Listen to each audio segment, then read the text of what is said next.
Hard, still great. Yeah. Hey, what do you say we make it a double feature? What else you rent? Die Hard 2.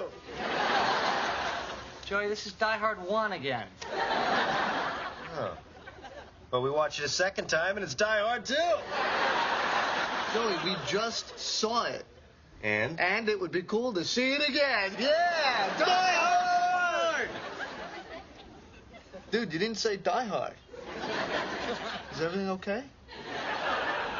Yeah, I just got plans. Well, John McClane had plans. All right, you primitive screwheads, listen up. See this? This is my boomstick. What exactly is it that they do? Take names, take ass. Blue flower, red thorns, blue flower, red thorns, blue flower, red thorns. This would be so much easier if I wasn't colorblind. What did I do wrong? No!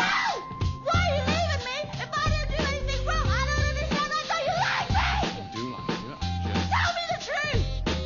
Why are you leaving me? What did you see? Why did you change? You're scaring me, Pearl. Guys, I'm excited. We have a lot to get to, and we don't have all the time in the world to get to it, but we have all the time we need.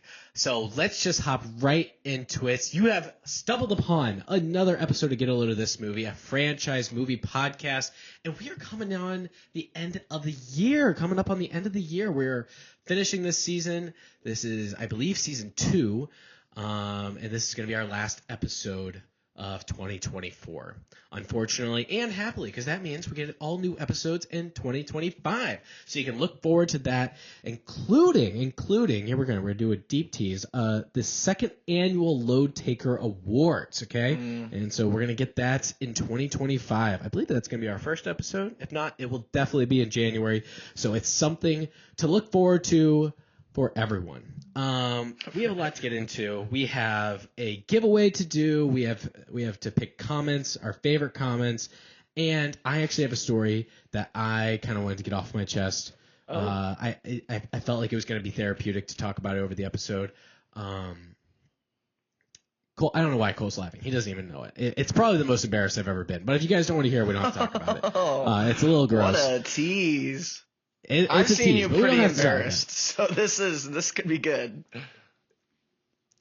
I changed it. It's top 10. It's top 10 most embarrassed I've ever been, easily. It might be top 5. It might sneak in there at 5. Without saying what the story is it more or less embarrassing than that final interaction you had with someone at the baccalaureate or whatever that was called? That was probably number 2. Is that the baccalaureate? Is that what they call that?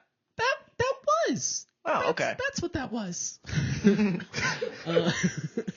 was a good one. I didn't know you guys had baccalaureate dinner. That's cool. That's terrible. Anyway, so what do you guys want to do first? You want me to go through the story really quick? Do you want me to go? Do we want to start looking at comments? Do we want to Cory, get the giveaway? I think we should start the episode hot with your story. I think. Here it is. So you guys know what an office Christmas party is, right? I'm familiar with them.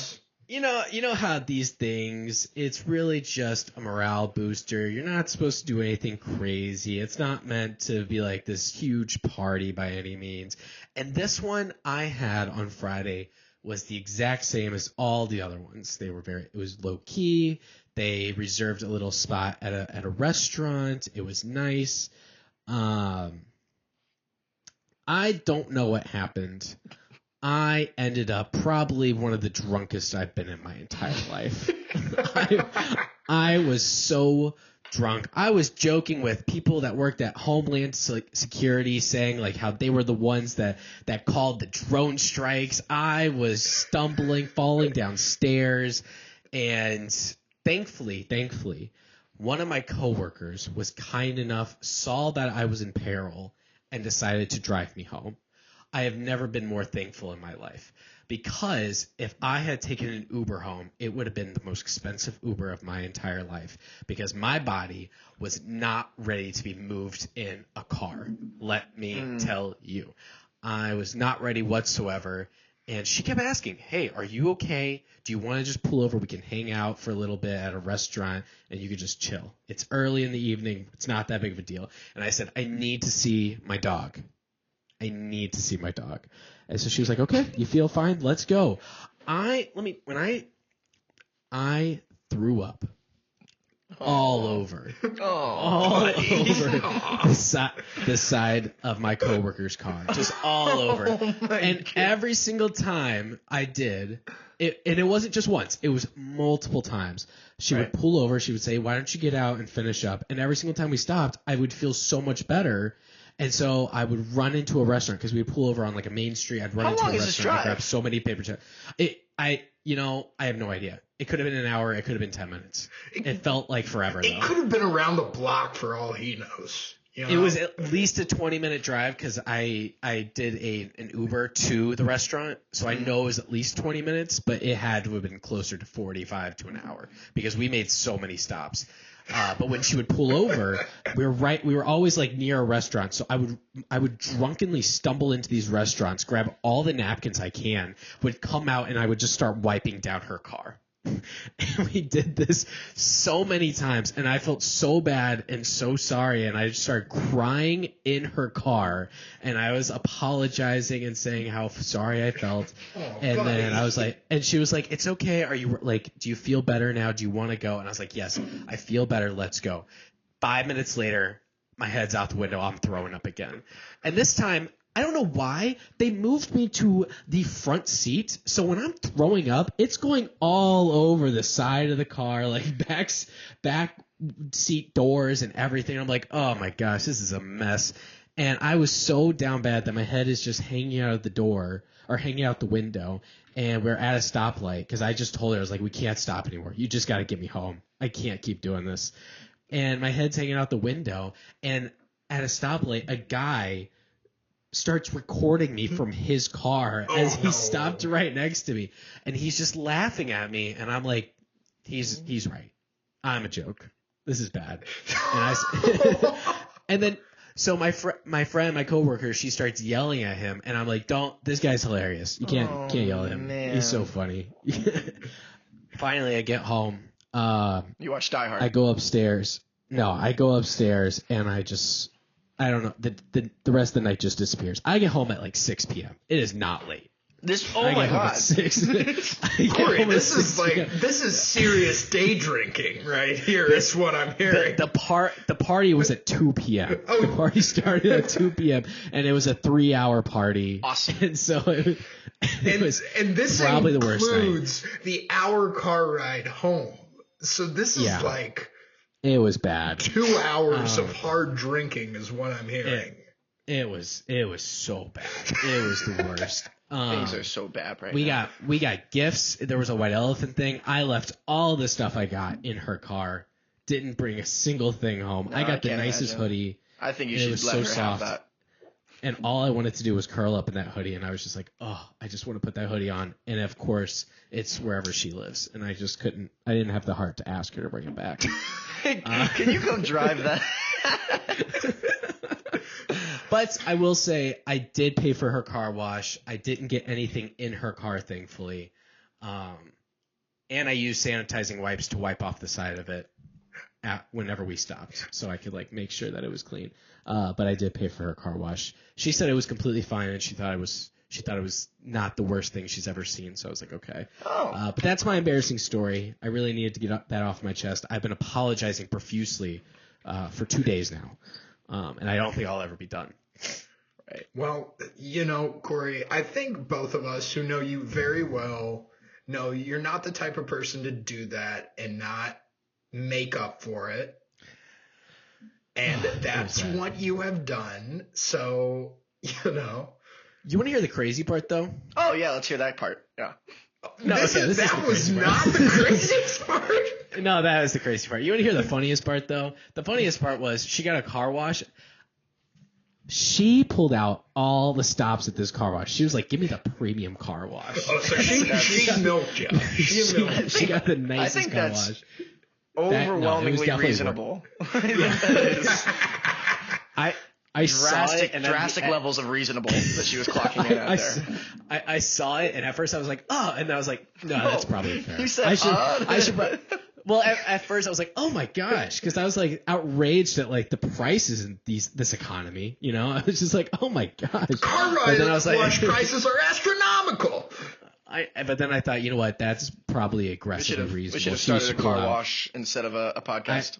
I think that would have been you know what? Long term. Let's get a load of this car wash. A movie car wash podcast.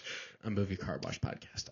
But that's my embarrassing story. I almost, you know what? When I was like, you know what? I should probably just add $10 to this. Just like apology on top of it, because you know if that would have happened in an Uber, that would have been hundreds of dollars. Oh my God, yeah. They would have been like, you threw up everywhere, and I was like, okay, I guess I don't remember. No, I didn't. You just didn't. What are you talking about? If this coworker ever tries to bring up this story to you ever again, literally just act like you never had me. Like I literally have no idea what you're talking about. Are you okay? Are you fine? So I actually have another Christmas party story too. Oh. So I was at my work Christmas party. Didn't drink as much as Cory. I'm not a fun guy. I really didn't think I drank that much. It was just 5 whiskeys. You're a small guy though. So it's like I am a small guy, and I don't drink very much. Anyway, continue. I'm sorry. But so I'm at this Christmas party, and we do this thing where we get to ask the partners of our firm questions about the state of the firm, like questions about benefits, time off, stuff like that. It's really cool. This is at the party? But yeah, it's like part of the Christmas party. Everyone's drunk. They eventually ask, like, take your shirt off. No, it's really inappropriate. So we're there was like they ran out of questions, so they asked us, hey, does anybody have any others? I never ask questions at this thing. I have to preface like I never did this, but I looked at my coworker and I'm like, should I ask this question? He goes, yeah, do it. There is complete silence. I raise my hand, I get called on, and my question is do you think Die Hard is a Christmas movie?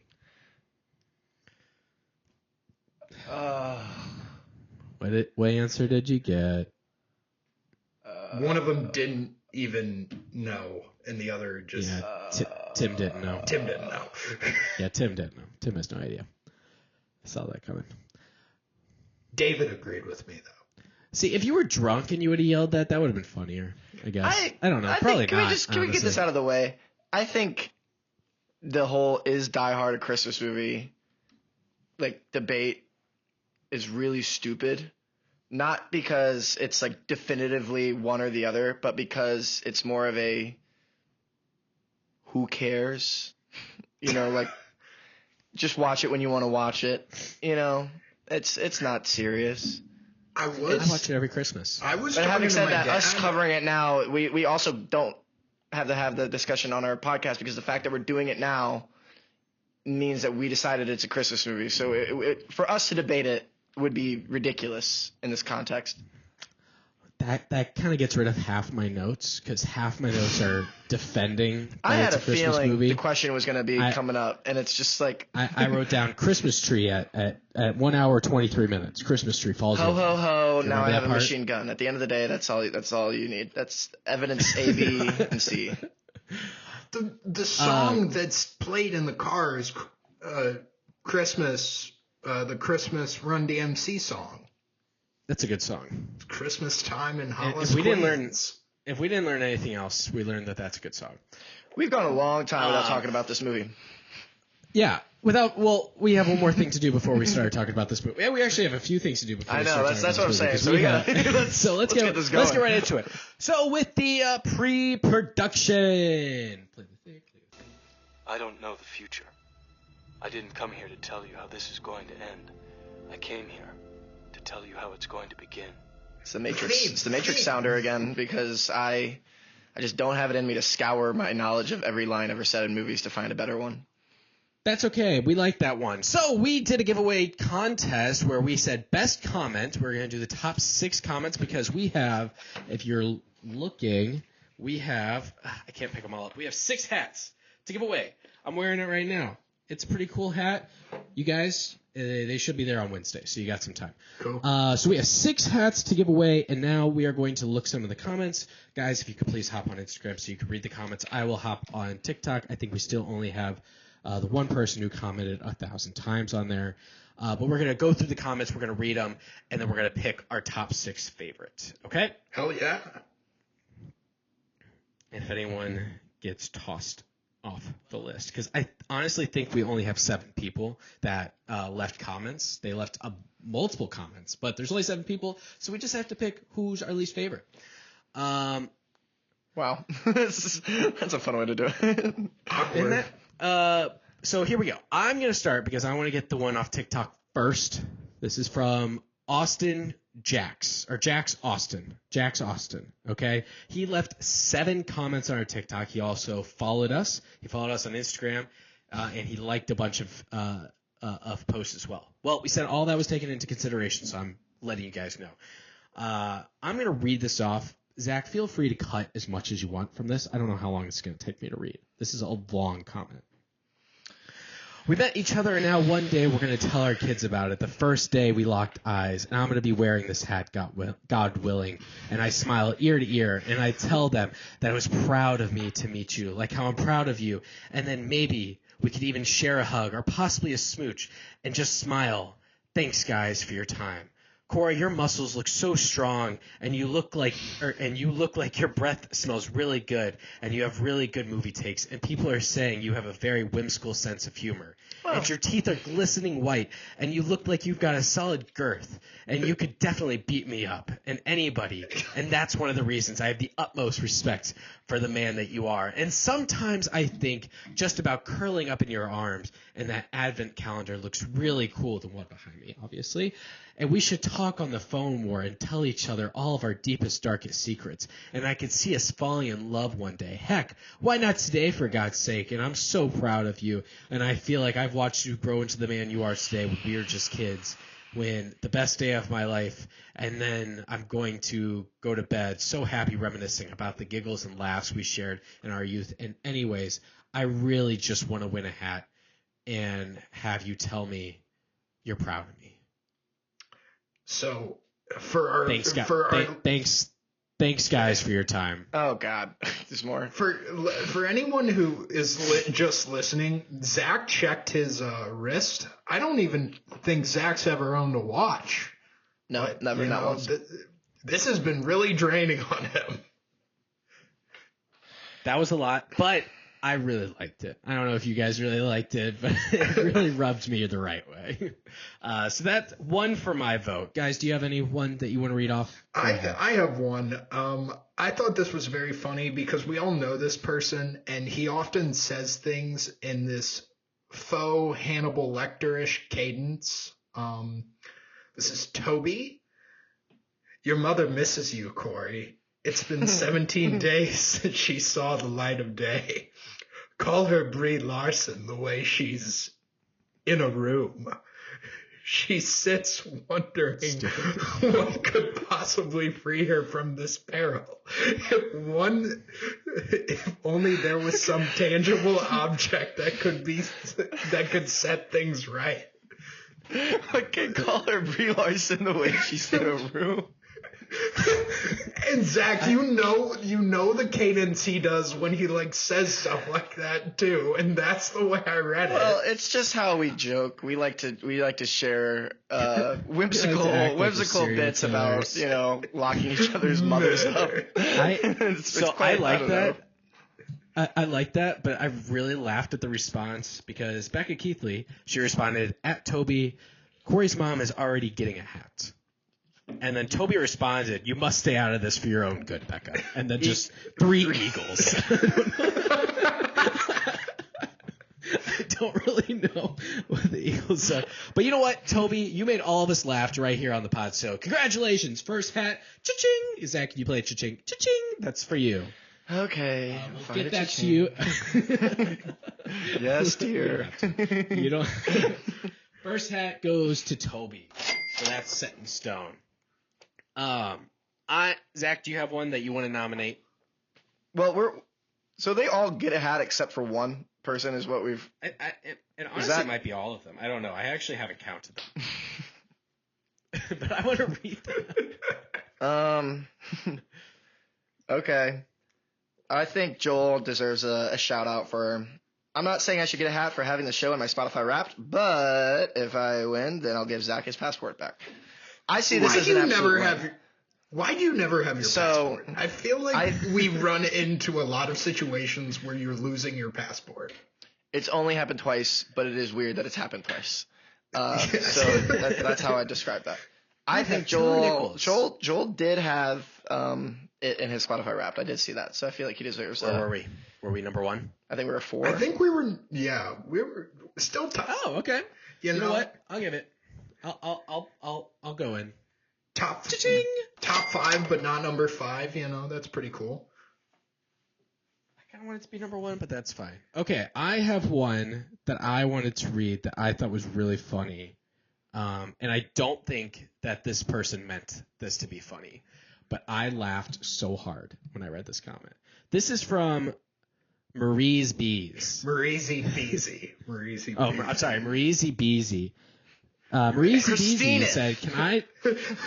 Christina, you come from my wife's name. You read the comments. You get Cole's sister's username right. She said, "Can I just buy a hat?" To which someone in our budding enterprise said that would be cheating. And then Mariezy Beezy said, "I'm just trying to financially support this budding enterprise." And then I responded, "That's a good entry." I really like that. I nominate Mariezy Beezy. Budding enterprise. I'm just trying to financially support this budding enterprise. I love that. There was not much creativity, and that was definitely up there in terms of creativity. Colt, do you have one? You know, this guy has been on the pod a couple of times. An enemy to some, friend to others. Sam, I don't even know how he pronounces this. Sam Hostl? Sam Hostel? Sam Hostel. I thought it was Sam Hostel for a second. I thought that would track for someone. The Eli Roth film. Yeah.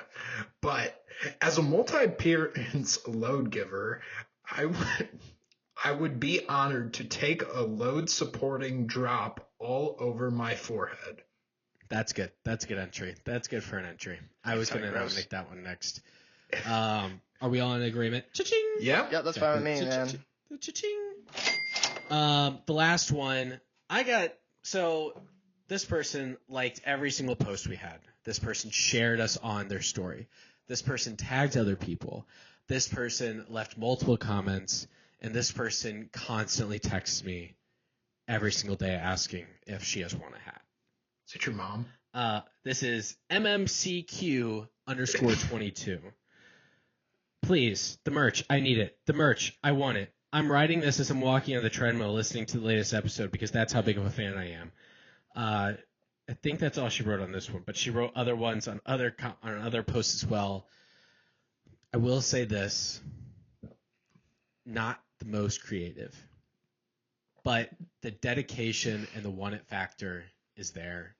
The want it factor and is also critical. We have no other comments. Dude, well, no, there was one other one. So by default, which I one? guess, is she already getting one? Are you giving your sister one for? There was the only other, the one that you said the first entry is in. Are you telling me she's the one that's not going to get a hat? No. Sorry, Becca Keithley. Ruthless. Okay, I'll tell you this. No relation. She's never listened to the podcast. She's not going to know that we voted on this. She all of a sudden liked it big when I X's had there. When I had merch to give. All of a sudden, she's like, "Oh yeah, now I just you on time." And she just tried to call me after she knew that we were in the middle of podcasting, and so she has no respect for my time. So that's the last hat. Cha-ching! There you go. Cha-ching.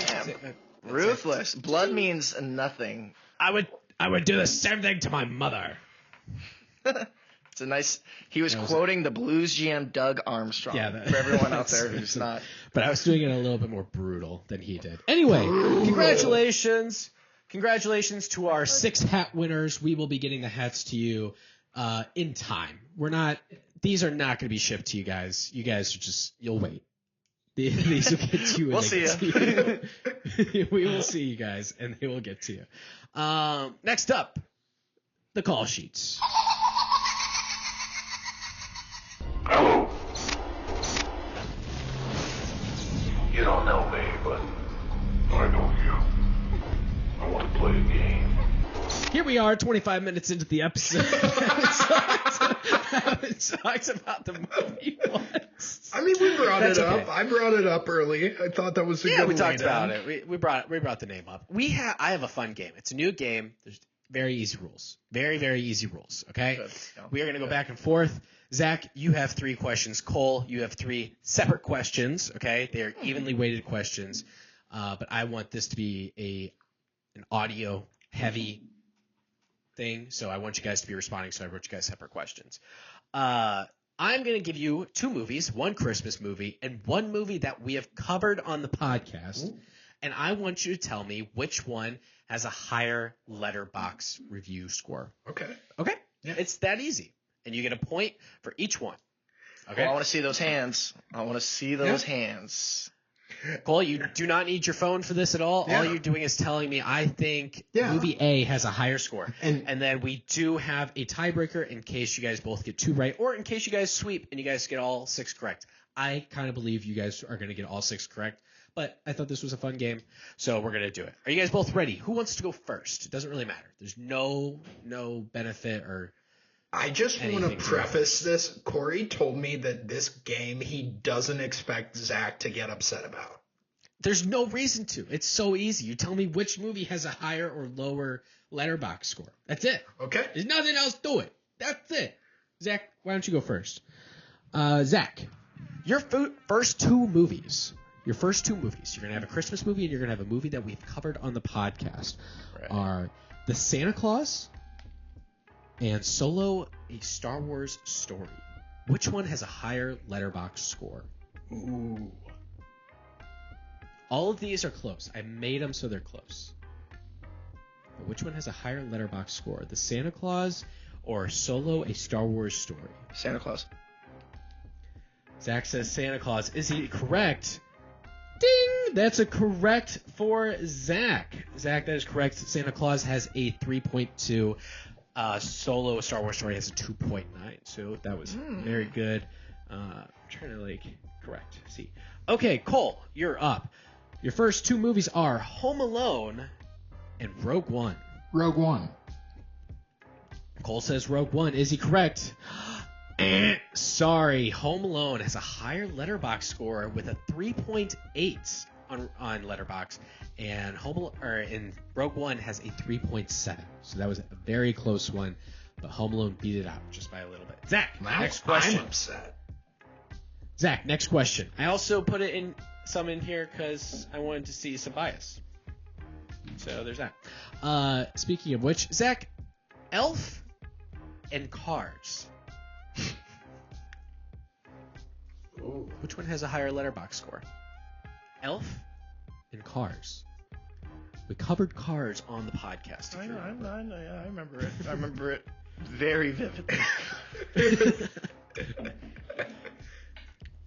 I feel like my gut instinct wants to say Elf, but I feel like you put it here because it's Cars and you want to make some type of point. Or do I want to say is that what I'm trying to make you think? Or maybe you think I think that. Elf. I'm just going to go with Elf because I'd rather be wrong guessing Elf than wrong guessing Cars. Zach's going with Elf, and he is incorrect. Elf has a 3.4 on Letterboxd, and Cars has a 3.7 on Letterboxd. Well, incredible. Okay. Love that. What does Cole, back to you. What does that say about the users of Letterboxd? Back to you. Polar Express as your Christmas movie, and then the one we covered was The Mummy. That was the first movie we covered this year. The Mummy. I'm gonna go with The Mummy. Cole's gonna guess The Mummy has a higher Letterboxd score, and he is ding ding ding ding correct. Polar Express has a 3.3. The Mummy has a 3.5. We are all tied up here 2 rounds in, so this could make or break if we need the tiebreaker or not. Zach, your next 2. I don't know if you've seen this one. After I wrote it down, I was like, oh gosh, I don't know if you've seen this, but I think you know what this movie is. Spirited, the musical with Will Ferrell and Ryan Reynolds on Apple TV. Zach hasn't seen that. He only saves his movies for Red One. Or Ghostbusters 2. Which movie has a higher Ghostbusters 2. letterbox Ghostbusters 2. score? Spirited or Ghostbusters 2? Zach's going with Ghostbusters 2. Is he correct? Ding, ding, ding! He is correct. Spirited has a 2.9. Ghostbusters 2 has a 3.2. That is 2 for Zach. Cole, you need this for the game right here. Stay alive. This is for the game right here. Colt, your 2 movies are How the Grinch Stole Christmas with Jim Carrey, and the one we covered was X. Oh, that's a tough one. Oh, that's a toughie. How the Grinch Stole Christmas. I'm going with and my gut. X. X. Cole is going with X. And is he correct? I'm not. I'm sorry, Cole, you are not. How the Grinch Stole Christmas has a 3.5 on Letterboxd. X has a 3.4. It was right there. I'm sorry. Do you guys want to do the bonus really quick? Yeah. Bonus why is easy. not? Okay, here's the bonus. I want you guys to name the highest rated movie on Letterboxd that we covered this year, and the lowest rated, and their scores. So you guys can text me this in, and I will let you know which one's correct. But the highest rated movie that we covered this year, the lowest rated, and both of their scores. And I will tally it up. Whoever gets the most correct answer will technically win. But, Zach, you've already won, so it doesn't really matter. But we're looking for most correct. So, okay, I have Zach's answer. Cole, you have already lost. There's no reason to Google it. No, I was texting you. Okay. You guys, this is very interesting. You guys had the same answer as the lowest rated. You guys both put Cars 2 as the lowest rated on Letterboxd. You guys put very different answers for the highest rated. Cole put The Last Jedi, and Zach put Social Network. Social Network was the second highest, actually. Last Jedi was not. I don't really know exactly where that landed. I think that kind of fell in the money middle. There was a lot around Last Jedi. But the highest rated movie we reviewed had a 4.4. Any guesses? Dune 2. It was Dune 2. Damn. Congratulations, Zach. And the lowest rated was not Cars 2. But Ghostbusters? Frozen Empire? it did have a 2.4 on Letterboxd. Frozen Empire. Zach's guess is No, Frozen no, no. Empire. Wait. Oh, wait. No. I'm Rise going to of go Skywalker. 2016 Ghostbusters. 2016 Ghostbusters. Rise of Skywalker. Rise of Skywalker. The answer is the first Terrifier. It had a 2.4 on Letterboxd. Ain't I was surprised no that way. I know. I was pretty upset. But, Wow. Zach, congratulations on winning. Did you guys like that game? That was kind of Yeah, I did. that was did. nice That was and a short, fun one. especially since we had a longer intro. Good I think that was job. going to play well. So that is the call sheet. Congratulations, Zach. You've won the last one of this year. So good job. On to the action, finally. Even the opening scene, there's always some random girl who gets a call that undoubtedly ends up getting her killed. It's also predictable. There's no element of surprise. You can see everything coming. Ah!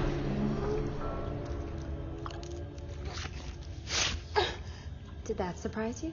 Now shut the fuck up and watch the movie. Score is currently 175-3 in Zach's favor. We should start keeping score.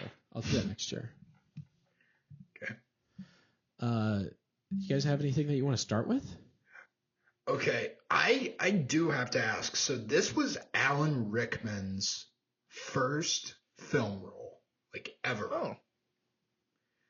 Where does this land in your like favorite just acting debuts ever? Oh, man. Because genuinely, Name some other famous ones. What are some other famous acting debuts, Cole? Do you know any off the top of your head? no. Cole, come on, show prep. Yeah. Well, I'm an ass, as we know, so I don't show prep. I'll say this, Cole. I don't really know how this ranks among debuts for me. I've never really thought about it. But I will say you cannot tell that he has not been in front, like on a big screen before. Was he It just is a not stage actor? obvious. Yeah. He comes across like he's very seasoned, you know. Mm. And And he really pops off the screen. I really liked him. I actually had a question about him, but we can get into that later. well, that was going to lead me into my next question. Where does Hans Gruber rank on your list of all-time movie villains? For me personally, he is really Movie up there. villains. Is he? So, do you think he's scary, or do you think it's because he's cunning? Or I think he's he is smart? probably the one of, if not the smartest villain I've ever seen put to screen, and I think it's partially due to the writing, but also Rickman delivers his lines in such a way where he is both menacing but also brilliant at the same time. Also, his fake American accent is amazing. He's very charismatic. I mean, I think he's easy. He's very watchable because he's obviously, like you said, Cole. He's smart and menacing and all that, and obviously he's not afraid to kill people, as we see pretty early. But anytime he's on screen, it's not like one of those villains where you're like, God, I hate this guy. You know, like obviously not a nice guy if you met him in real life. But like when he's on the screen, I'm more excited when he's on screen than when Bruce Willis, John McClane is on screen. That's how I would put that. Yeah. I really liked Bruce Willis's character in this, and so I've seen this. This has been a movie that I've watched around Christmas Eve, every single year for like 5 years now. I think we're on. Oh. It started out as a joke because my brother and I hadn't seen it before, and we were like, oh, like let's be a part of the debate. Let's watch it on Christmas. But now it's like we quote it throughout the year. We talk about it, and but I've never really like critically watched it. It's always been just like a background movie. But I know what happens. But when I was watching it, they established John McClane's character so early on and so effectively, and I think it's real. I think it bodes well for the movie that it doesn't really need too much of an explanation beyond like I'm a New York cop and my marriage is not doing too hot. Like that's all you need. You don't really need this isn't like the high intensity art. This is an action packed thriller that you're on a roller coaster ride. You don't need like super complicated characters. It helps if you can also have that, but you don't need every single character to have this super deep like complicated storyline that you're trying to figure out the entire time. So I was like, I was on board with him the entire time because right away he was like, You think fast, Argyle, you know, and he's smoking a cigarette in the car, and he's just like, the way he talks just kind of personifies just who he is, and I just loved it. And so when he was on screen, I was drawn to him. But when Hans was on screen, it was just like, I was kind of judging him against all these other villains of like action movies, and he's not really that scary to me.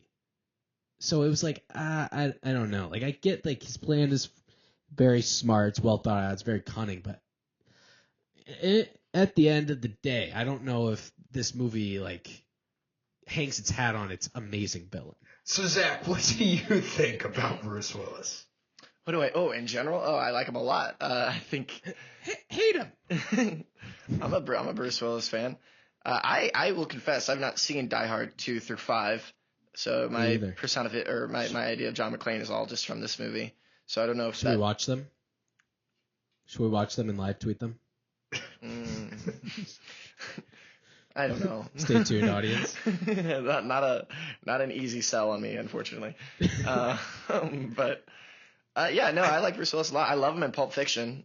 Yeah, and he's a cool, you know, he's got the whole cowboy thing going without actually being like a cowboy. Obviously, I love that gets brought up early. Like, oh, you think you're like one of those heroes from those cowboy movies, and it's almost like he carries that chip on his shoulder the rest of the movie. Like, yeah, like I might be. I think I just might be. You know, like that's. But we also start the action with his wife's boss getting murdered, and he it's a very unceremonial way. Yeah, and he runs out of the room, and he goes. I mean, of course, he's alone, so he's talking to himself, and he goes, "Why didn't you save him, John? Oh, that's because you'd be killed too, asshole." So he does a lot of talking to himself in this movie. Sure does, but that's for us. Yeah. Is there an actor who's better at talking to himself in a movie than Bruce Willis? He's just so Stop. I'm going to say yes without actually thinking about it. Yes. I'm going to say yes. I'm sure there probably is.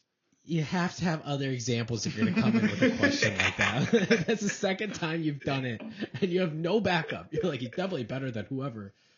Oh my gosh. He is good, but it's also he's a good physical presence too. I mean, without being like a jacked like Arnold or like sly like muscle bound bodybuilder look for an action movie, but he's like a believable. He's in good shape, but he's a relatable. He's an achievable goal. He's an achievable dream. That's what he's the relaxed action hero fit. He's a realistic New York City cop. He's not like. That's how I picture them.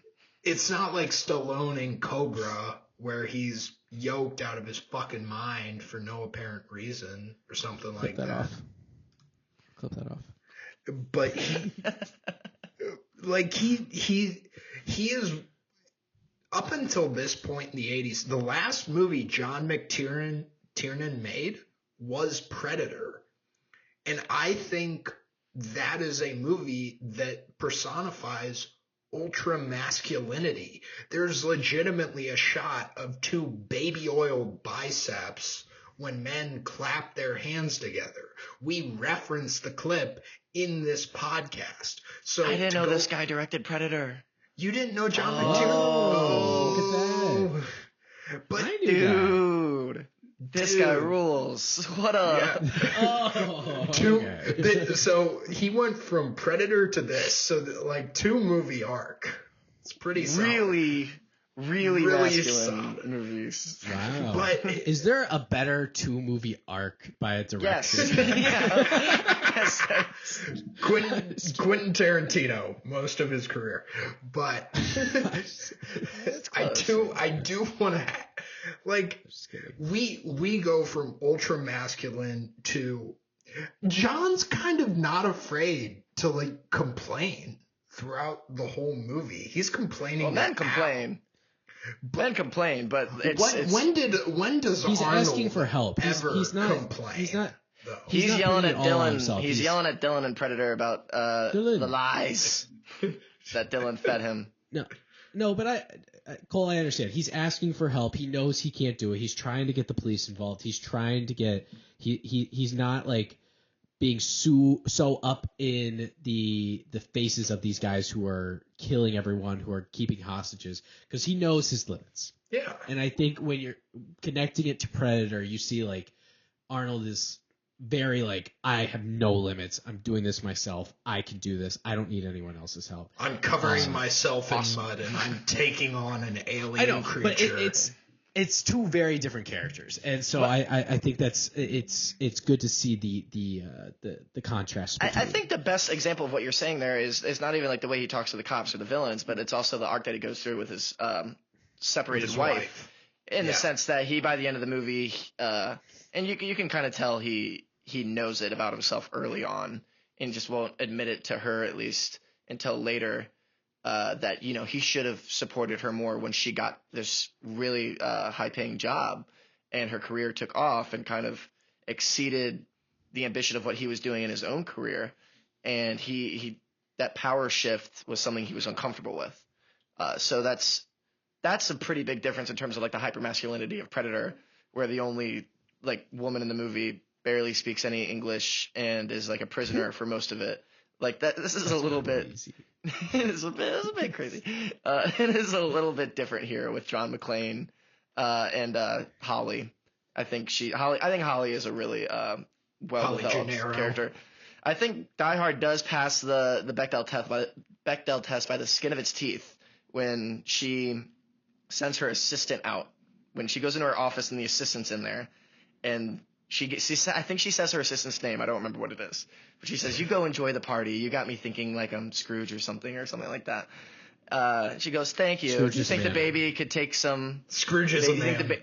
Here's the thing. She says, "Do you think the baby could take a sip of wine or whatever?" We don't know the gender of the baby. It could be a woman baby, a girl baby. And if that's the case, it passes the Bechdel test. I was gonna say her assistant comes in and says like the boss is looking for like I forget his name. They want you to rally the troops. Speak to the troops or something like that. So I was like, how is that conversation? But do you think the baby can have a sip of wine? Die Hard, feminist masterpiece. Can you label this the title of this episode? Die Hard, a feminist masterpiece. But I do also want to ask one thing. So the 80s was like the buddy cop era. Do you think because of his relationship with Al Powell, do you think their relationship falls under the kind of buddy cop, portrayal that we see in movies? It's an interesting twist on it, given that they don't see each other in person until the very end. Yeah. I think if it's more of like a Batman and Alfred type of relationship where you have Batman out in the field, a superhero out in the field, and like the guy in the chair. You need the guy in the chair, right? That's what Al Powell is. You got the guy in the chair. That's who he is. He's the Ned to John McClane. He's a cop in another movie too. Is it Ghostbusters? I know the reporter is also in Ghostbusters. Zach, he got the role. The reason his character in Family Matters is a cop is because of this movie. Okay, yes, but I feel like he's a cop. That's not what I'm talking about. I think it's another movie where he's a cop. I can look it up real quick. Zach. Yeah, Cole's our guy in the chair. He's gonna find out for us. Yeah, he was a corrections officer in Ghostbusters. He was a corrections officer. I was right. So I did show prep. Right. I did show prep. Just by knowing it. Round of applause for Zach, number one. Yeah. Bechtel test detector guy over here and knowing and Reginald known put that on my resume. prepper. Bechtel test detector guy. I wanted to bring up, since we were talking about Holly and her relationship with John, the big reason we know where their relationship currently stands is because of Argyle. And we get this exposition dump that's not from John, but Argyle goes like, "Oh man, you don't live here, but your wife lives here. Is that because you thought her career wasn't going to last, and so you were waiting back in New York for her to come crawling back to you? Is that what it was?" And he just goes, "You're a good thinker, Argyle," or something like that. And I was like, what an exposition dump without actually having the main character explain his situation. I thought that was so... Yeah, I thought that was so funny. And Argyle's just like giving a perfect explanation of their situation just because he picked him up from the airport. And John's like giving him nothing. He's like, "I really don't want to talk, man. I really don't want to talk." And then he's like going through all. He sat up front. He sat up front in the limo ride. But that also lets that lets us know, a man of the people, audience, he's the everyman. Like he doesn't ride in the back of the limo. He sits up He's got front. an attainable body shape. He's an everyman. Right. But I really wanted to talk about I had something written down for Argyle, and I said this is like the perfect way to write a comedic relief character, because Argyle's never directly a part of the action, and when he is, he's like he gets stuff done. He's not messing around. I don't even think he really jokes until after he punches that guy in the face, and then he like makes it like, "Oh, look at me," he does that. But like when it's serious, he takes it seriously. But when we cut to him to like kind of have a comedic relief moment, he's never like making fun of the movie. He's never making the action less serious than it is, because like things are exploding, people are dying. Like this is very serious action. We just see him dancing by himself because he has no idea what's going on, and it makes us laugh, and it cuts the tension without diminishing the seriousness of the situation. And I just think that is the perfect way of writing a comedic relief character. I don't know. It's just I thought it was more tastefully done. Oh, absolutely. Do you guys have any thoughts about it? No, absolutely. The way we cut to him and he's like on the phone with, I believe it's implied it's like his girlfriend or something. Yeah. And because it cuts from John being like, "Argyle, I hope you're doing something." And he's just blasting music and telling his girlfriend that his boss thinks he's halfway to Vegas right now, so he's got all the time in the world. Yeah, and it's just like it's natural that he's doing this because he said, "Look, I'll wait for you, and if your wife kicks you out, I'll get you a hotel." Yeah. remember that when you sign the tip. Yeah. It's great. He's such a good character. I love that he's just chilling next to a bear too. Yeah. He's like just hanging out with the bear. That's so good. Yeah, it's very well, and like it's not over the top. I don't grow tired of his character because we're getting so many shots of him. Argyle is going through this while the cops of LA are going through this. He comes to these realizations as they do, which I think is actually an incredibly funny parallel that he's legitimately at quote unquote like ground zero and they're all like lining up and then he's finally like, what the fuck is going on? Yeah. Zach, any thoughts on Argyle? You guys said it all. I think you guys. Oh, okay. You guys got everything. No, you guys did well. I wanted to respond to Cole. I don't think they ever cut to him too many times where they don't overuse him. They don't overuse him. They use him perfect amount. Like I said, I never grow tired of him because it's perfectly used and it's not like they're not hitting me over the head with like, oh, dude's chilling in the limo. He's chilling in the limo. Yeah, they don't keep coming back to him. Like we get the idea. He's relaxing. Nothing's going wrong in Argyle's world. He's about to get a big tip. He's about to have a good night. He's gonna go see his girl. He's having fun. Right. And then he gets his big hero moment. Yeah. Zach, anything you want to bring up about him? No, just about the movie. Okay, well, if you guys are down for a topic change, topic change. Play the sounder. Just to get into the action of it all while we're in this action section. Watching this action movie and then thinking about like just the storytelling of it or the plotting. This does a great job of escalating the stakes. Like it doesn't.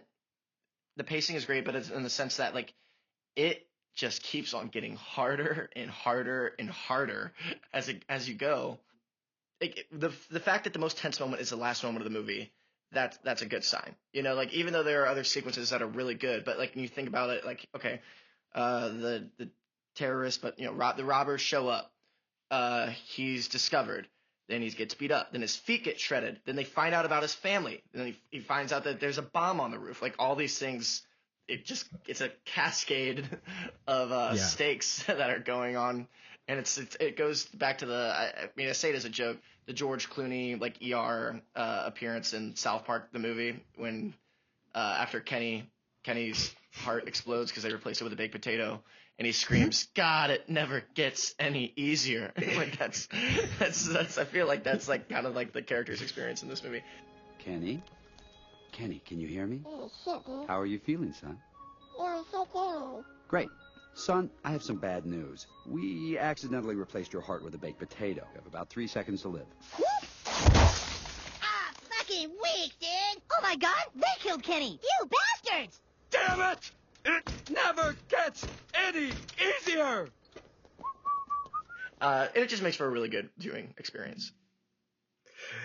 I completely agree, especially at the end where he's trying to get everyone off the roof. And this is like the point where it's like probably the worst day of his life is probably at its peak at this moment. He's waving a gun in the air, shooting it in the air, and there is someone who is reminiscing about Saigon trying to shoot a sniper at him. I keep forgetting that the FBI guys blow up every time. When I first saw them, I was like, are they bad in this movie? Is there something like there's something about them that I remember is like there's something big that happens with them, but it's like they just die. Like, we lose 25% of the hostages. It's like I can live with that. Like let's let her in. You know what I did? I wish they would have gotten more mileage out of their names being Johnson and Johnson. They got detail. one joke in. They They got 2 jokes in, and one was like Johnson, no relation. Like that one was one, and then he was like Johnson, no, the other one. That was good. So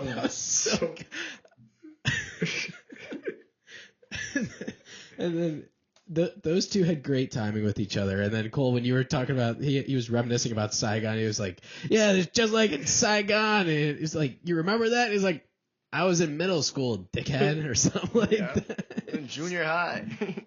Like, it's just like they are honestly painted just as bad as the villains in this movie. Oh no, they're not just as bad as the villains. They're painted in a bad light. Not just as bad, but they are not painted well.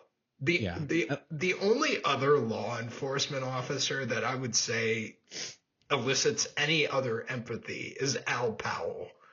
Like, there's a line where John's like, I'm up here, I'm fucking tired, I'm pissed, and he goes, hey, well, we're down here and we love you.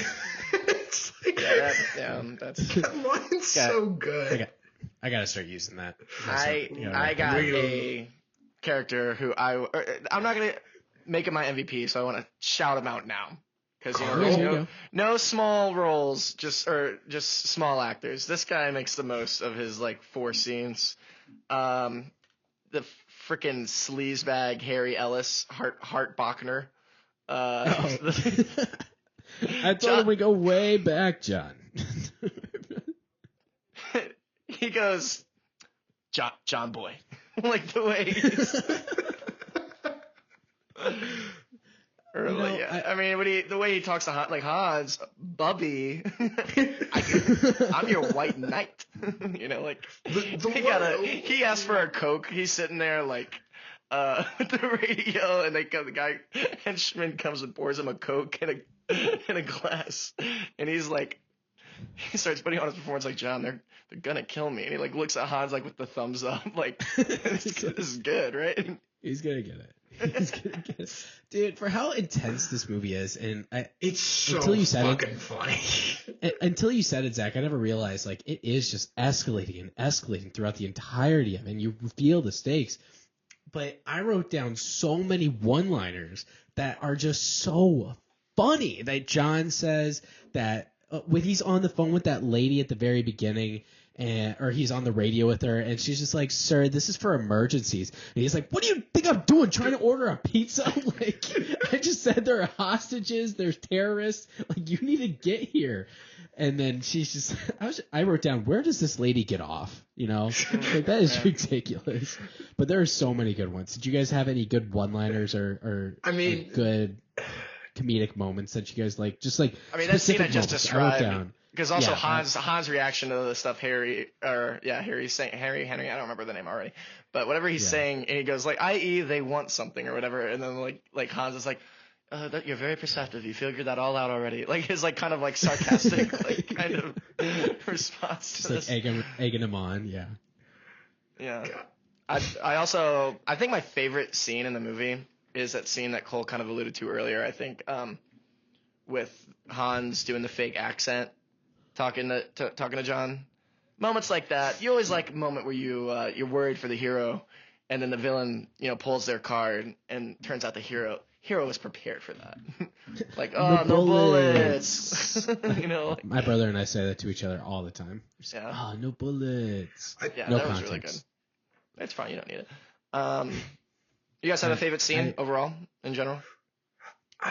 I think the last moment where John finally gets the upper hand on Hans, because Hans has been 2 steps ahead the entire movie, and John knows he has the gun taped to his back, and I can't tell if he has kind of gone insane in this moment, and that's why he starts laughing the way he does. All of them laughing is great. Yeah, the fact that they all start laughing one, two, even the other henchman in the room starts laughing with them is pretty. And then he rips off the gun that he has taped to his back because it's been a bad day, but let's rip duct tape off our skin. That moment is incredibly great. It was packing tape. Okay. But the scene is even... Scotch tape would work. Why'd you ask? Why'd you ask if Scotch tape would work? Sorry, wrong movie. Sorry, keep going. But that is probably one of, if not my favorite scene in the entire movie. Yeah. Just they play that mischievous little like bell music that they have, like kind of sound like sleigh bells a little bit, like as you like see the gun on his back. Ode to Joy in the background of probably almost every scene in the movie. Yeah. What about you guys? Favorite scene?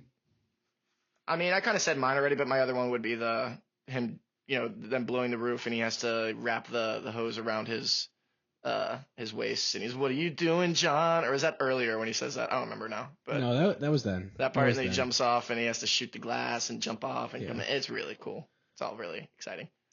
He's just so good. I like when he first gets to the radio and Hans initially realizes that, okay, I'm starting to talk to this guy, and they start like developing the relationship right then. I really like that part. That part's fun to watch, just because John's kind of saying like, you know what? Yeah, I'm not gonna tell you anything. I'm gonna like keep my cards close to my chest, and so I that kind of sets up the movie a little bit, and that's when he gets labeled a cowboy. I'm like, yes, here we go, and he says the iconic line there. Yippee-ki-yay, motherfucker. But I had other one-liner scenes. You guys want to hear the list I wrote down? Yes, please. So I wrote down the one that's like, what? He's like, "No shit, lady. Does it sound like I'm ordering a pizza?" I told you guys that one already. And when he's crawling through the air vent, he's like, "Now I know what a TV dinner feels like." It's like, what are you doing? What are you saying? That's a pretty good one. I thought it was funny. Another one was when he pulls a cigarette off one of the dead bodies, and he's like, "Oh, these are very bad for you." The guy's like got 3 bullet holes in it.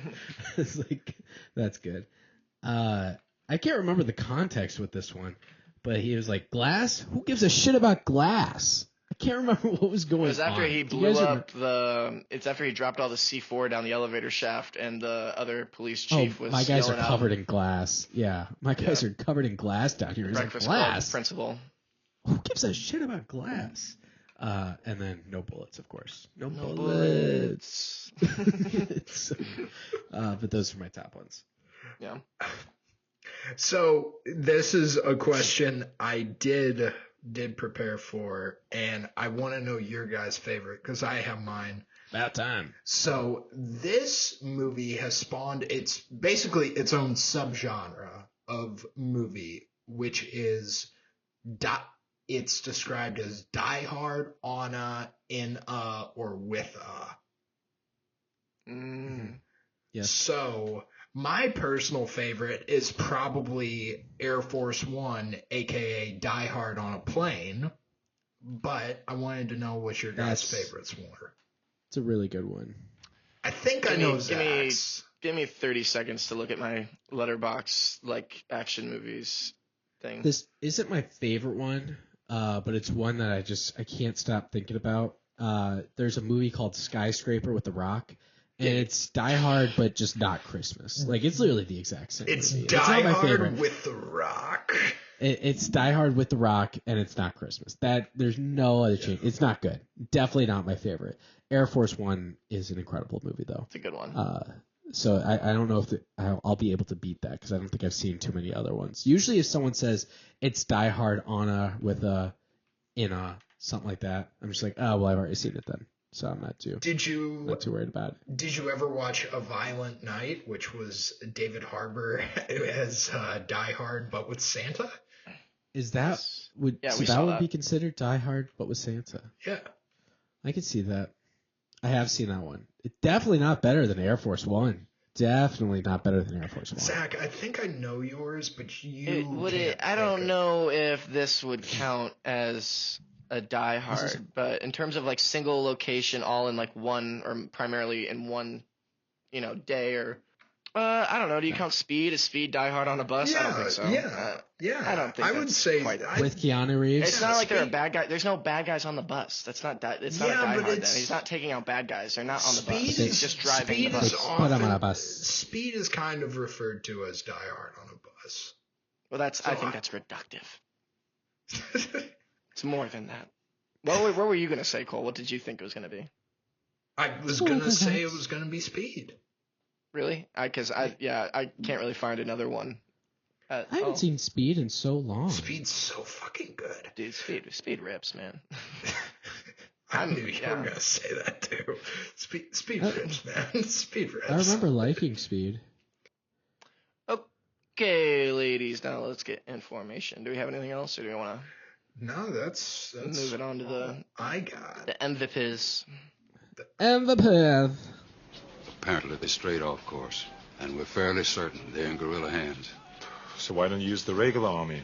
What do you need us for? 'Cause some damn fool accused you of being the best. I'll go first. I'm gonna go Reginald Val Johnson as Al Powell. I feel like it's very interesting for not only a side character to go through just a similar emotional journey, but also to have a hero moment with the main character, and I think he does that incredibly well. He's empathetic, he's funny, and there's a reason Reginald Val Johnson became synonymous with playing a cop. It's because he is amazing in this movie. He is good. Zach, go ahead. Oh, sure. I'll go Alan Rickman then, because kind of for all the things that we said earlier, I do think he's just a very watchable villain. He's very charismatic. He's not a complete psychopath or anything like that. He's just cold and calculated while also still being charming. And it's that voice, man. Something about that Alan Rickman voice. Charming. Yeah. It's very, I don't know, something very unique about that voice. Can't really describe it. I don't have the vernacular to describe it. Subtle German accent is very soothing. And yeah, I mean, it's an accent, but I don't know, there's something else about it. But yeah, great villain, very unique villain. Not your, you have all these megalomaniac type of action villains, or you have the big macho action villains that can actually go toe to toe and fight the hero. And he's closer to the megalomaniac one in the sense that he's more cerebral than actual physically a threat. But I don't know, it's different. It's just he knows what he wants. Yeah. He knows what he wants, and he's got his plan, and he's got contingencies and backups, and he can think on his feet. Like I said, he's just fun to watch. The way that we have to watch Bruce Willis figure out what to do next in the face of all these problems, we're also watching Hans figure out what to do next as Bruce Willis messes with these problems and other, he knew the police would show up. He didn't think they'd show up as quick as they did. But either way, he's got the plan. He's sticking to it. He's improvising on the fly, and it's a pretty satisfying plan to watch unfold. And I think it's so amazing that while he is a great antagonist, we also get a secondary antagonist who is none of those things and kind of also pretty evil, and that's William Atherton as the evil reporter that seems to make everything worse. My MVP is Bruce Willis. Bruce Willis is not only fun to watch because he's just he really is an action star in this. He is a good-looking guy, but he also just delivers these one-liner funny lines so well, but never feels like he's taking away from the action, and that really resonates with me. So Bruce Willis was by far the best part of this movie. So by far, my favorite part of the movie. So he is my MVP. I'm glad you guys didn't take him. On to the reviews. Says that they insist on outside opinions. What kind of opinions? Well, your kind, not to put too fine a point on it. I mean, let's face it, in your particular field, you're the top minds. Cole, do you want to go first? Yeah, I had this whole thing where I was going to do the Die Hard poster, but talking about us, but I decided to scrap that. There is a reason this movie has created its own subgenre of Die Hard Anna, because this movie fucking rocks. 4.25 out of 5. Oh, play the 4.25 out of 5. So. Zach, do you want to go? No, you go right ahead. No, why don't you go? All right. Just finished mine right now, but we'll see how this one plays. Okay. Dad, I don't want to watch Die Hard for the third time tonight, Zach Jr. says. Quiet down now, Zach Jr., Zach retorts. You're going to watch this John McTiernan classic, and you're going to learn how to be a man. Okay, Dad, Zach Jr. responds. I love you. Also, when's Mom coming home? I don't know, Zach Jr. I don't know. Oh, gosh, 4.5 out of twist. 5. I was not ready for the twist. Zach, why didn't you tell us that your marriage has deteriorated? This is in the future. It hasn't deteriorated yet. Well, it fell apart because I made made her watch Die Hard 3 times a night. I think you're projecting a little bit, Cole. We don't know that it's deteriorating. All We know just is don't. We just don't know working- that where she is. Yeah, she could be working a hard job. You know, like we never know. Zach She could be watching Die Hard at her friend's house. Zach could have not supported her career, and she could have moved to like Wisconsin or something. We don't know. Her big career break was in Wisconsin. That's right. Yes. Yeah, she's the new GM of the Green Bay Packers. That's where it happens. Oh. Here we go. Like Kevin My Costner. review. I don't know. Actually, he was not the Green Bay. That was the Browns. He was the GM of the Browns. Signed copy of Draft Day coming at you. Oh, we gotta do a signed copy of Draft Day giveaway. Okay. My review of Die Hard. A cunning villain, an easy to watch hero, fun one-liners, and a great comedic relief come together to create what? A genre-defining movie. 4 out of 5. Genre defining. So I was the 4 out highest of one on this 5. movie. Wow. That never happens. That like never happens. Unless we're talking about like Dune 2 or something. I don't know. Dude, Or two Halloween. chicks at the same time. Okay, anyway. On to the post-credit scene. You're still here. It's over. Go home. Guys, it has been It's been a couple of over weeks. 2 weeks. Yeah. It's been over 2 weeks since we recorded. I was looking at my letterbox and I was like, what was the last movie I told you guys about? And it's been a while. And I'm sure you guys have also watched a lot of movies.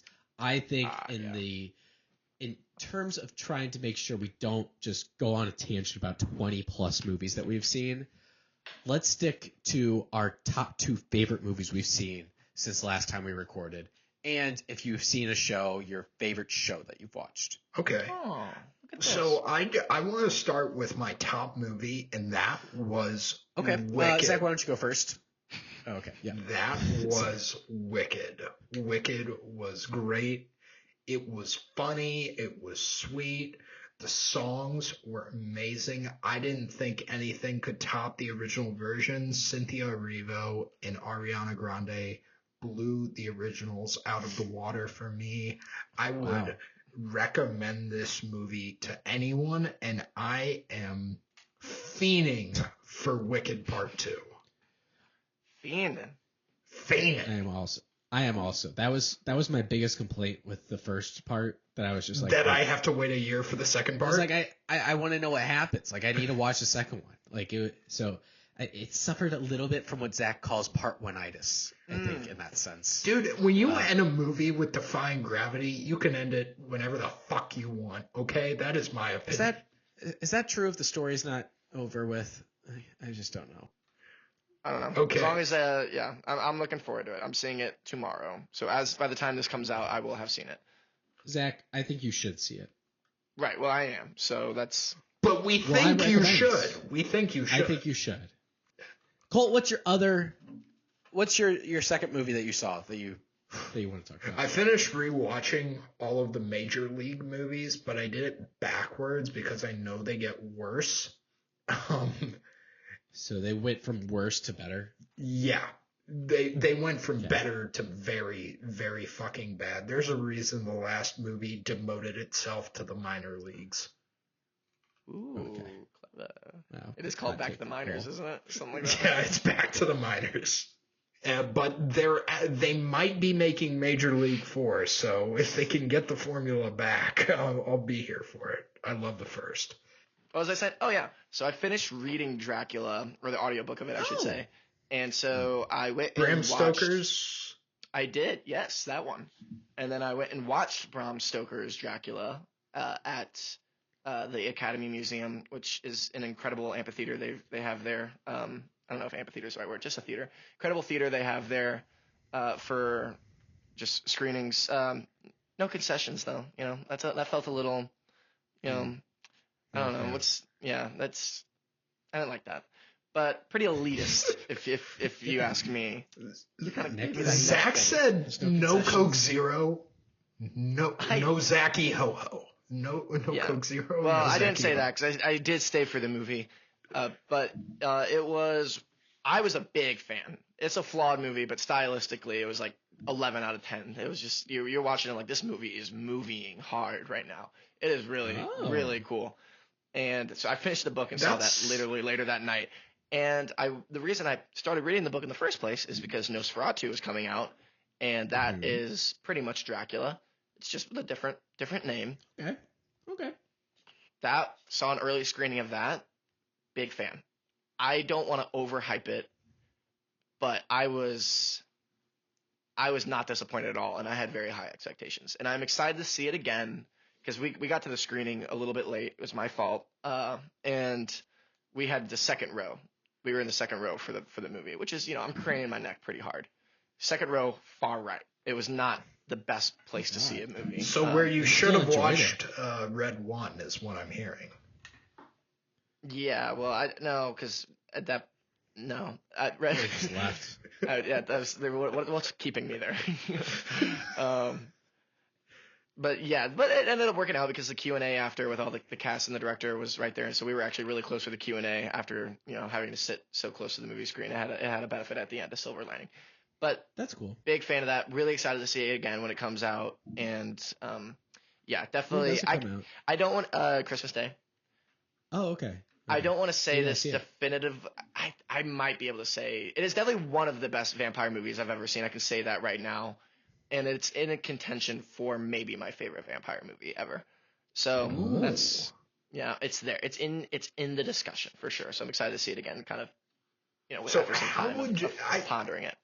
Just quick question: what would you say is now your second favorite vampire movie? I love Fright Night. I really love Fright Night, the 1985 movie. But also, honestly, Bram Stoker's Dracula was really close too when I saw that right around then. That's Coppola, right? Yeah, it is. It's the famous Megalopolis director, Cory. Yes. I don't know. There are other vampire movies either. I'm sure there's vampire Let movies. Me In. Make sure I'm not.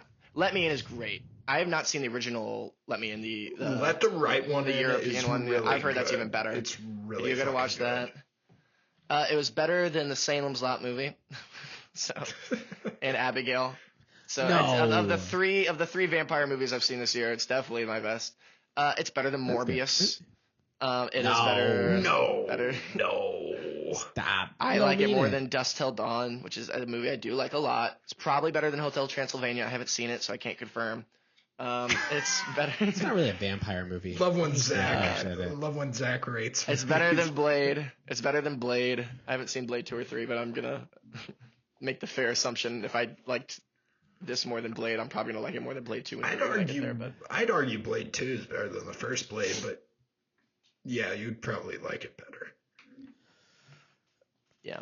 Well, Robert Eggers, really good director. I think he's 4 for 4 for me. Have you seen his movies, Cory? Which ones have you seen? I don't know. The Witch? No. Really? Wow. Lighthouse? No. Northman? Yes. Hey, wow. That was weird. That was weird. He's really into folklore. I remember at the end of the Northman, they were sword fighting naked on the beach while there was a fire going behind them. Volcano. It was the volcano. I'm sorry. They were on a volcano. And I was watching this movie by myself, and I think someone walked in and saw me watching this part. And at this point, I was pretty into the movie, but I was really confused. And they were just like, "You gotta stop watching this. I don't know what it is, but you just gotta turn it off." And I was like, well, it's almost over. I mean, what you just described, if you're in a vacuum, if I hadn't already seen Northman, you're like, yeah, it ends with a naked sword fight on a volcano. It's incredible. But the volcano really looks cool. pretty bad. The volcano looks pretty bad. Yeah. No, I it was pretty don't. bad. I don't. Okay. My two dude, no way. That volcano. Anyway, my two movies that I watched. I also watched Wicked, but I'm not going to bring it up. I'm not going to talk about it. There was one movie that I wanted to talk about because it was so fun. It's a bit of an older movie. I watched Attack of the 50-Foot Woman. Ooh. I saw that you watched that. That was a curious. So I had this. What I would have guessed monster. you would have watched. It was on Thanksgiving too, and it was a monster. We were making a monster movie puzzle, and it was all these posters, and I was working on it with my girlfriend's dad. And he was just like, "Oh, Attack of the 50-Foot Woman, that's a good one." And I was like, "I've never seen it." He was like, "Oh, we gotta watch it. And so I kept pushing on him. I was like, "Let's put it on. Let's put it on right now. It's only 90 minutes. That's an easy watch. We can do that right now." And so he's like, "You know what? I will. And like well, everyone else was cooking. We just sat there and we watched Attack of the 50-Foot Woman, and everyone kept yelling at us to turn it off, which made it even better. So I enjoyed it. It was fun. I don't think people really liked it. I gave it 3.5. My comment was smash. This woman was so attractive. I tried to look up what other movies she was in, and I didn't recognize any of them, probably because they were made in the 50s and 60s. But if she would do really well these days. Nice. And then I watched The Wild Robot. I got into kind of a debate about The Wild Robot. The Wild Robot is such a touching story, and it's a lot of these movies. You have this build up, and the story's really well done. The animation's really cool, and then you have this big emotional release at the end, and that's when a lot of people cry. A lot of people really feel it. A lot of people can connect it to their lives. This one, I don't know how they did it, but it was just emotional. Like this, a big emotional note after emotional note. Like it was never just one thing. It was the story was just so impactful, and they didn't have a lot of time that they were working with, but somehow you felt it every single time they had something to say. And it's not easy to do that and have it impact your audience in such a way. I highly, highly recommend The Wild Robot. It's not streaming anywhere right now. I had to buy it, unfortunately. But you know what? I supported them, and I do not regret that. So I will probably be watching it again, and I won't have to rent it because I'll already own it. You know what, Cory? I'm rooting for you. I said I think we're going to look back on this movie, and we're going to look back decades, and this is going to be a classic. And someone who hasn't seen the movie said, "Let's circle back to this. I'm rooting for you." That's all it is. That's what Cole is referencing. I'm not going to say anything, but I highly, highly recommend you see this movie. Comments aside, that's what you should focus on. And then I watched Creature Commandos on Max. Love it. Love it. I'm having a good time with it. It's short, it's sweet, it's easy to watch, it's fun to watch. They're cool characters. It's really just like it's Suicide Squad, but they with monsters. They can animate it, so they're making these really cool looking characters, which is exactly the point of animation. That is exactly the point. You can do things with animation that you can't do with live action. And so they're telling a very similar story to Suicide Squad, but you have these really fun looking characters. And I mean, it's a different story because it's different characters, but the same like type of story where it's like these villains that are getting brought together so they can fight for the good guys. But it's a fun watch. I think if you like Suicide Squad, I think you're gonna like this. But yeah, if you like James, watching it, yeah, if you like James Gunn, yeah, a lot of his humor, a lot of his touches, you could tell. So I would recommend Creature Commandos. I would too. That's all I got. That is all I got. Hey, Zach, what are we doing next? You guys, before we move on, I'm hitting my buzzer. Turn it off. Turn it off. Stop it. Stop it. Stop it. Stop it.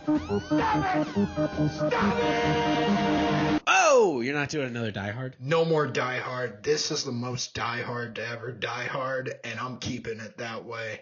I'm happy with the way this movie ended. leave it here. Let me know that John had his happy ending with his lovely wife, Holly Gennaro, and his best friend, now Powell. And let's leave it here.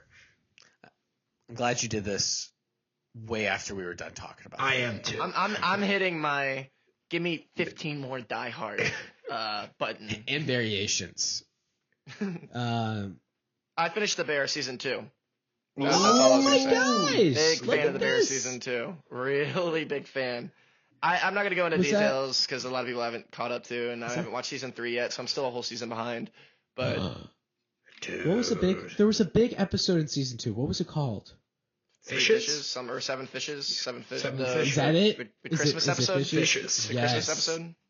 Yes. That was really good. The finale might have been incredible. even better, in my opinion, but I loved them both. So, big fan. You just love the 9 Inch Nails when he's in the fridge, don't you? Yeah, dude, they were playing the Day the World Went Away. That was the beginning of the episode. The Forks episode. Forks was that season. Yes, Forks was great. I'd say front to back, that was an improvement on season 1 in every way I wanted. And it was hard to improve on season 1 because I think season 1. It's high quality TV. It's really it's prestige TV. Really good. It's prestige high TV. Quality. I mean, it's no 2 FBI agents with the same last name, Johnson & Johnson, but it's no relation. Close. It's close. Right. Let's start calling each other cousin, guys. No. No.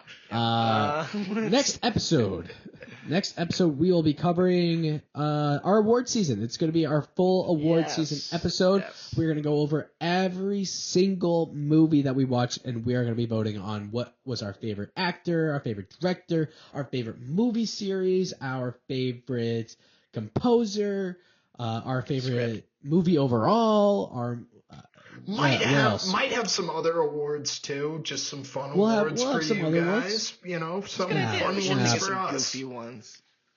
Yeah, we'll have some goofy ones. We'll put our own twist on it, but we're gonna have our award season. So leave us a comment. What was your favorite movie that we watched this year? You know what? We'll include a list so you guys are ready for it, so you guys can look over. If you guys want to rewatch any, if you guys are reminiscing about any, I think they're all streaming now. I think once we watch live are now streaming, so that's except Terrifier 3. I don't think that's streaming yet. But I don't know if all the Fincher ones are streaming. Oh, maybe not the Fincher ones either. They're probably not all streaming for free, but I'm sure you guys you can watch them. You can find them. You can find them. They're all out there. But tease it though. We got something. Let's not tell you now, but we got a big trilogy coming up. Big trilogy after the award season. Well. Hey, if someone that you guys know won, text them. Anyway, we will see you in the new year. Thank you guys for watching this year. Thank you guys for listening. We really appreciate it. Like, follow, do all that fun stuff. As your New Year's resolution, follow us on Instagram, follow us on TikTok, follow us on Twitter. Well, no, not on Twitter. Follow us on YouTube, subscribe on YouTube. We really appreciate it. And just stick with us because the best is yet to come.